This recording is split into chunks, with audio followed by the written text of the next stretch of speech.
Is or isn't?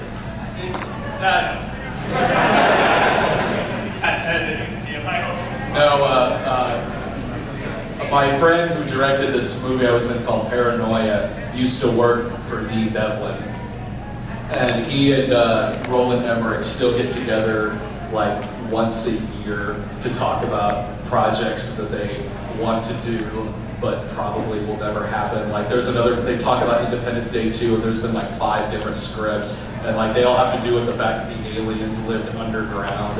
Like the aliens, they survived like the ships collapsing, and they all lived underground and are now waiting for that opportunity to burst out and stuff like that. And like there's another one that they want to do that has to do with this subway train that goes in the future, that goes from like California to New York, and it's got a plant monster on it. Don't know if I should be talking about that. But they will most likely never happen. And if you want a perfect analysis of those movies, watch Nostalgia Chick's review of Roland Emmerich, sort of formula. I mean, she points out stuff that's like I never even thought of. And she actually has 2 videos on it, both are great, and she just nails and stuff so good. Much better than I probably can, actually. So definitely check out those videos, because she really gets that stuff good. Let's see. Yes, be good. You guys have both been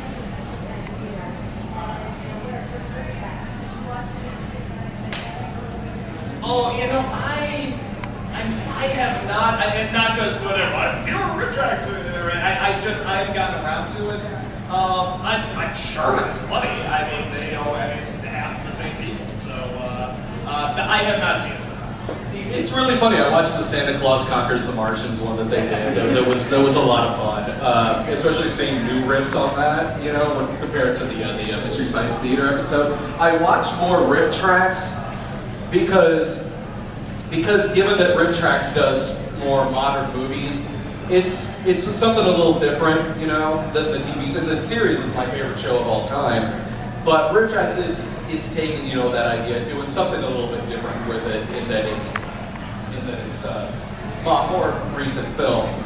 But Cinematic Titanic is worth it if you want to see something that is more or less like Mystery Science Theater, and then they're older, campier movies and whatnot. So I have watched more riff tracks, but they're both definitely worth checking out. Let's see. During the normal process of making a review, how many times do you guys have to watch movies? And have you ever got sick of one that you can't even watch it ever again? Yeah, Carmen. Usually, what happens is we watch it once just to sort of shout jokes and write down the notes for it. I watch it again when I'm writing it, sort of, okay, here's my timing, here's what I'll say here, and how does this tie in. And then usually you can say one more time when I, edit and put the clips in. Like when I'm talking, and then here's what I'm talking about. So yeah, about 3 times. I watch it once. Oh man, I can't watch Chatterbox anymore. I watch it once. Sometimes I'll be writing the review and I'll look at my notes, and if there's a note that I wrote down, or like, what the hell am I talking about? I'll have to go back to that particular point in the movie and be like, oh, it was that stupid moment. So yeah, I just see them once. If I haven't seen the movie before already, that's about all I can take. Well, and the funny thing about that is that's sort of what I used to do starting out. I would watch it once and then I'd go and write it.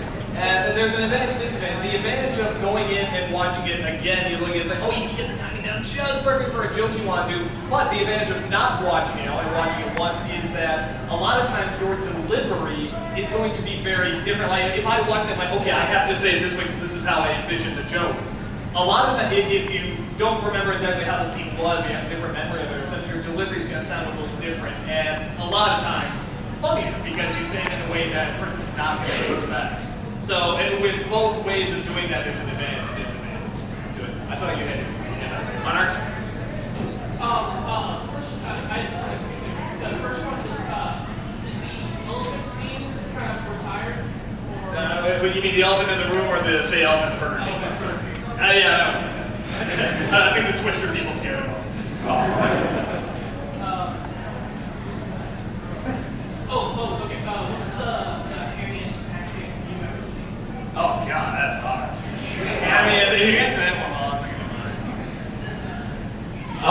Man, that's like saying which of the movies I watched was the sleaziest. Oh, you know what's coming to my head isn't even one of my reviews. It's Bronson Pinchot and the Langoliers. That's really good. He was great in that movie, man. Man, he really sold that stuff. I really love him in that movie. But as for my, oh, well, maybe Peter O'Toole in Caligula. He's high on his ass the entire time. Actually looks into the camera a couple of times. I don't know. If I thought harder about it, I could probably think of another one. Yeah, the ones coming to my head, so certainly Mel Keaton.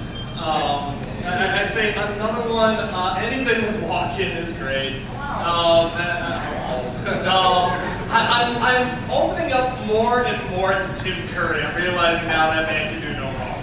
It's like whatever he's in, it's going to be entertaining. Actually, if anyone wants to see a funny video, I did a 5-second version of Congo. It's on the site today. Go check it out. It's pretty much just the Donkey Kong game, except it's Tim Curry going after a diamond. And then when he gets hit by the barrel, he goes, oh, no! I'm sure there's other one. You know, Arnold's great, of course. But yeah, top of my head, I can't think of any others. But yeah, those definitely pop to my head. I heard from Green Hair. Green Hair. What's your opinion on the Twilight series? Twilight series. Those are the most ingenious, fantastic, beautifully bad movies you will ever see. They are so much fun. Every time one comes in, it's like in my head at the time I line up, with all the girls. He's a Twilight, he's a Twilight. And President, you look at me, I'm like, no, he's the worst actor I've ever seen.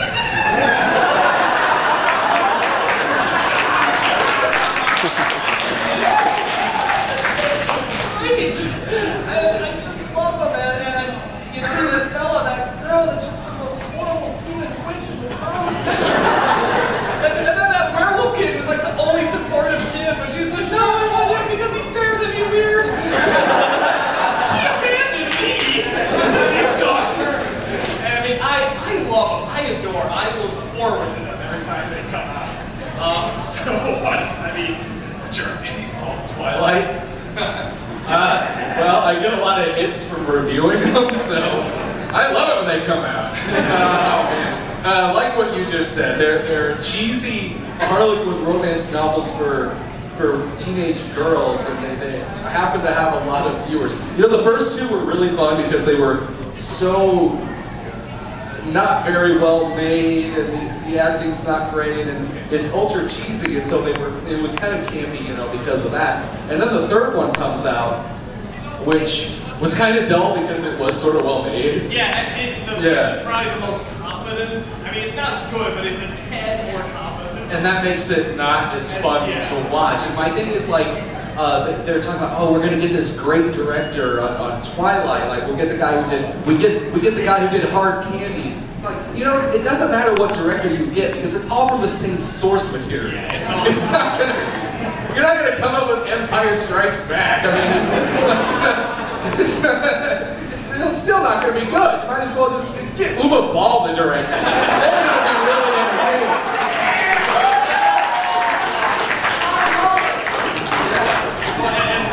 Noah, I haven't read it, much of a surprise, but Noah was talking about what happens in the fourth book, and just hearing what he was talking about, we gotta see this fourth movie. And then there's like a pregnancy, and like it breaks this girl's back because it kicks blood, and it like almost destroys her, and the vampire sex almost kills her, so it's like, oh, and this is we're gonna keep a PG-13, we gotta see this.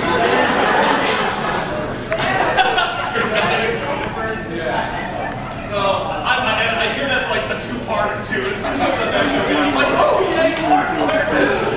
Yeah, I love it. Let's get Fletcher. Slandering against the Empire. Oh, that is a serious charge. So. You missed the back credit card.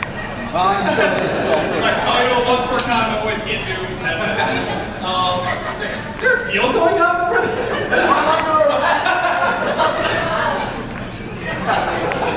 Smuggling Jawas?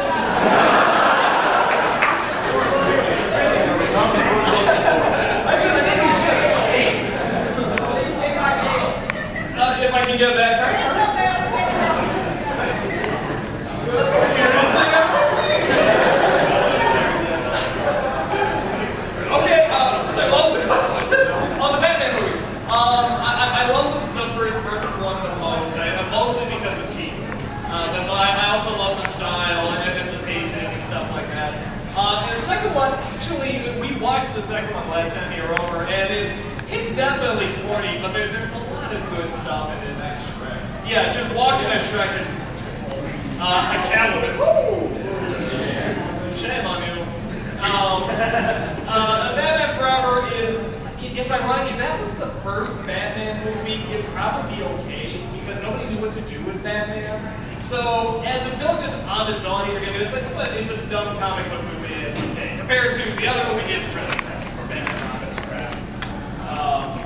Batman Begins. Love the first half. Second half, I think it's okay. And then Dark Knight, I really like. You know, I think it's really good. Batman Begins, Dark Knight, I thought were great. I thought they were fantastic. First one, the first Tim Burton one, like you said, it's probably still my favorite. It's very, very sentimental to me.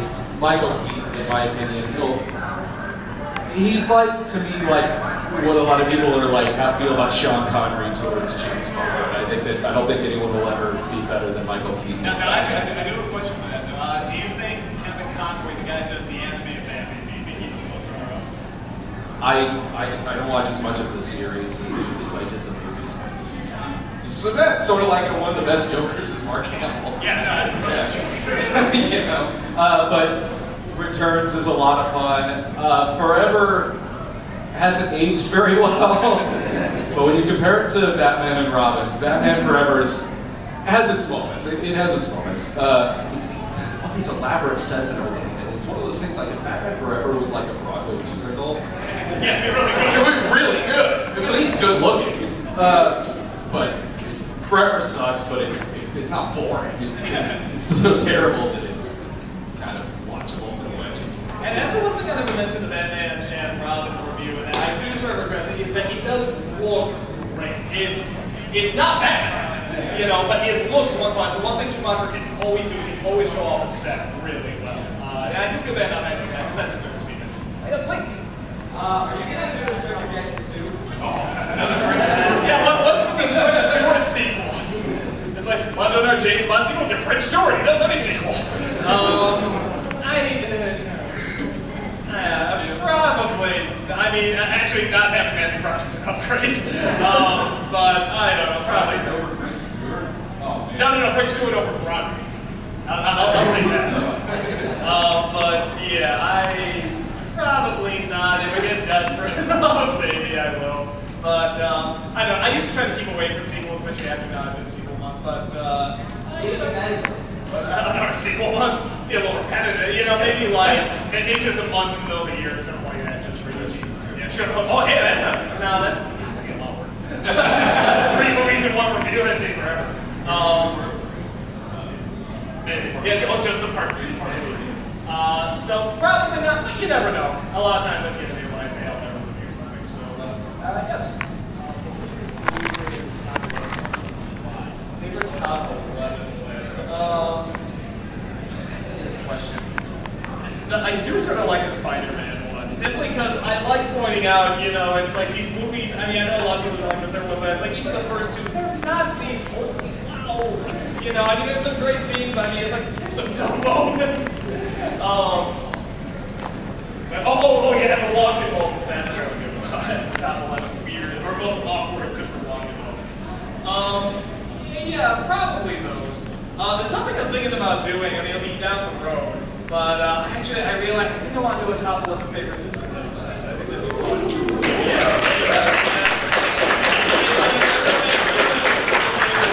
Like, there's just some. It's like everybody loves these. You know, everyone loves Belmont over Yellows. Everyone loves the Halloween specials and stuff like that. So yeah, you probably expect those. Let's see. Back there. Well, if you were to do it, how do you decide on the press? I'm a big retro TV junkie, so for the snob, I went with the Greatest American Hero. I can't remember why. I was like, okay, old theme song, I want to use that for this. The first thing that came to my head was Greatest American Hero, so I used that. And so that just kind of stuck. Automan is the big box. Nightman is solving the cable. And So usually when I'll create something else now, like the 80s Dan thing, I'll just go through some different shows that I watched as a kid back in the 80s and just see which theme fits. And for 80s Dan, it was Hawaiian Heat, which I think people that would have ever heard of that had watched it. 13 episodes, Robert Ginty believes Terminator. Come on. Oh yeah. Of course. That's how I pick a lot of songs. Of course. Of course. Yes. Like that, yes. You like it, yes. Have you seen the trailer for the Schwarzenegger cartoon? Everyone's asking me about that. I mean, it's like, yeah, sure, why not? Okay. I mean, I'm not like, yo, let's go out. I mean, I'm just like, that could be funny, could be crappy. Yeah, I will say, I didn't think it was real. I thought it was just a joke. I'm like, oh, they're actually like, somebody created this, really? Yeah, like there's some Andrew said, yeah, we watched several episodes of this. I'm like, really? Huh? Like that fascinates me more than the actual show. But, it can be fun. Funny concept. I don't know what your thoughts. It's, you know, it's got Arnold in it, so of course I'm gonna watch it, but really? It's your first one back into the game? Wait, that's actually Arnold? That is actually. Yeah. Oh, I'm watching it! Yeah. Oh, hell yeah! It's actually Arnold, so. Oh, I didn't know that! It's good. Oh, no, I'm hiding! So yeah, so I'm gonna watch it, but oh man, maybe he does something else right afterwards. Now I'm hiding, man. Now I'm hiding.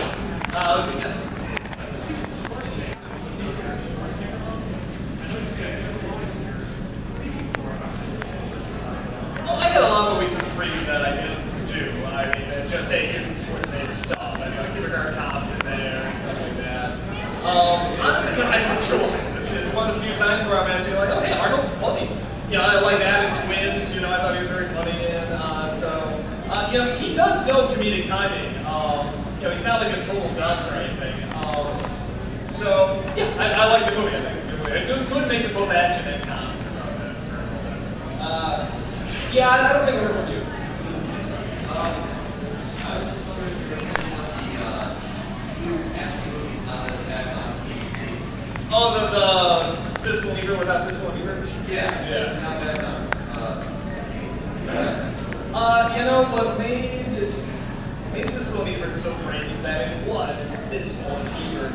And you know, these art reviewers, I'm sure they're great and stuff like that. I mean, but like it's just you have to have those personalities were just larger than life, and when they clashed against each other, you just couldn't believe what they were saying, and that they're like really just over movies, but then at the same time sort of respect. Wow, yeah, like they hold this art form that seriously, and you know, everyone else, I mean, respectably so, is trying to be nice, because in reality, it's like, yeah, it is your opinion. Everybody just has their opinion and stuff like that. And, you know, if like you like something I don't, you know, I say you are wrong. You know, it's like, no, that's not. Go ahead and like it.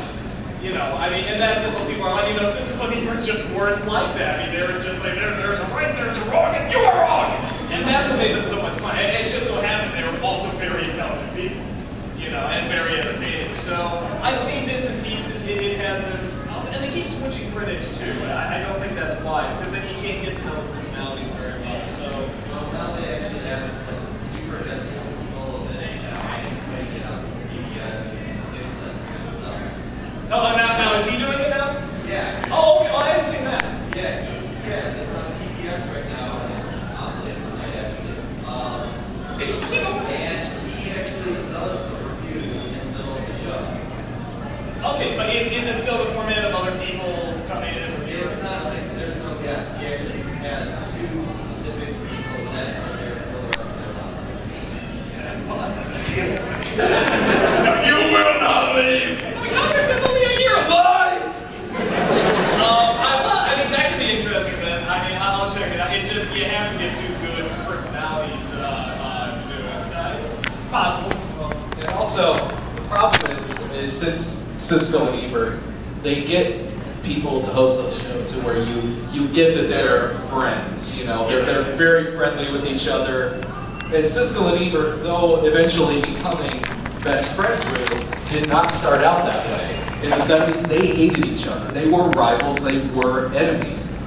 And they've never replicated that. They've never gotten two critics on these shows who just can't stand each other. If they got that, it might be kind of interesting. But they haven't done that since then. And that's what, I mean, even though Siskel and Ebert eventually became friends, they still clashed like they weren't. And they just never gotten a couple of critics who just started out hating each other. And I think the one last thing I'll say about it is that I've totally lost my thought. Okay. Sorry, just totally vanished. Let's do